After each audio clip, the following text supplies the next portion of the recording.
Salam, hər vaxtınız xeyir olsun dəyərli izləyicilərim. Mətbəximə xoş gəlmisiniz. Qış tədarükü davam edir. Növbəti videom ərik nektarı, yəni ərik sokudur.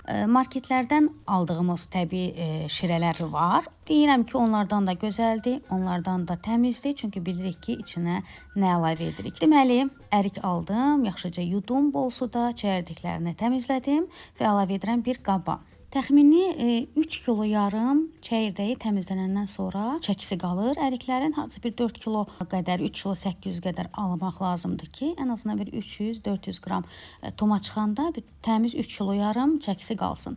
Mütləq bişirmək üçün geniş qazan götürürük. Çünki burada meyvələr və üzərinə də su əlavə edincə daha böyük miqdar olur. Daşmasın, sıçramasın, narahat etməsin sizi deyə. Deməli, qazanda 3 kilo yarım meyvəmiz, təmiz çəkisi olan meyvəmiz var.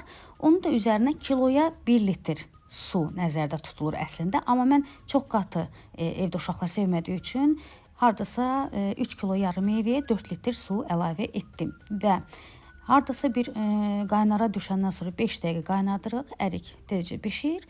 Daha sonra isə blenderla yaxşıca əzirik və ələkdən keçirdirik. Keçirtməyə bilərsiniz, çünki onsuz da blenderdan keçirdirik. Amma bizdə uşaqlar çox belə içində hissələrlə sevmədiyi üçün mən ələkdən keçirirəm. Çətin deyil, çox sulu olduğuna görə rahat bir şəkildə də keçir. Və salam, yenidən əlavə edirəm qazana. Bu məqamdan sonra şəkər tozunu əlavə edirik.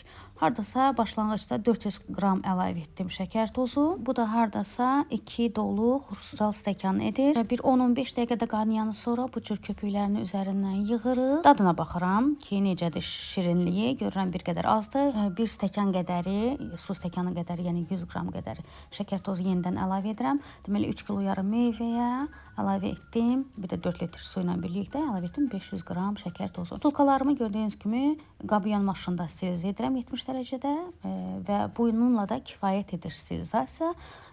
Özü də orada istidə deməli yuyulduğu üçün öz parına tez quruyur. Ağız üstə çevirirəm və altının deməli qazanın altının xodunu lap minimumu indirirəm ki, qaynardan düşməsin və bulkaları bu cür doldururam. Təzə qapağı da sadəcə yuyub və qurulamışam və salam. Yaxşıca möhkəm sıxıram. Təzə qapaqlar olmalıdır mütləq. Və tərsinə çevirirəm ağız üstəki. Bir sutka bu cür qalır. Sonra isə sərin bir yerə yığıram.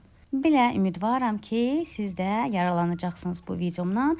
Qış tədarükü bol-bol hazırlayacaqsınız. Növbəti videolarda görüşmək ümidi ilə mütləq kanalıma abunə olun.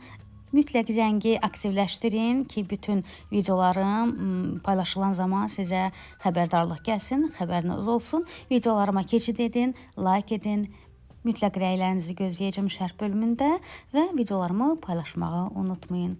Hələlik yeni videolarda görüşmək ümidi ilə salamat qalın. Hər kəsin hazırladığı bütün hazırlıqlar gözəl günlərinə qismət olsun. Gözəl günlərdə açıb nuş edəsiniz. Belə. Hələlik görüşərik.